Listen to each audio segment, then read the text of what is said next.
என்ன? இங்க தனியா என்ன பண்ற? முக்கியமான வேலையா வந்தேங்க. இது ஒன்றும் அவ்வளோ நல்ல இடம் கிடையாது. நல்ல இடம் இல்லையா? என்னோட வேலைக்கு இந்த இடம் போதுங்க. உனக்கு பேய் பிசாசு மேல நம்பிக்கை இருக்கா? பேயா? அது இந்த காலத்துலயா? எனக்கெல்லாம் நம்பிக்கை இல்லைங்க. ஓ, அப்போ கடவுள் நம்பிக்கை? கடவுளா? எல்லா கடவுள் மேலேயும் நம்பிக்கை இருக்கு. கடவுளை நம்பினா பேய் பிசாசு இருக்குன்றதையும் நம்பணும். கடவுள் இருக்குன்னா இந்த உலகத்துல பேய் பிசாசு எல்லாமே இருக்கு. உனக்கு ஒரு விஷயம் தெரியுமா?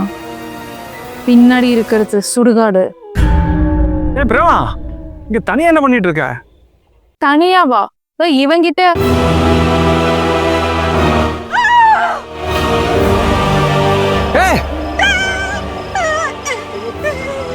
வந்துடுறான், பேய் இருக்குடாங்க. என்னமோ சொல்லிட்டு இருந்தீங்க.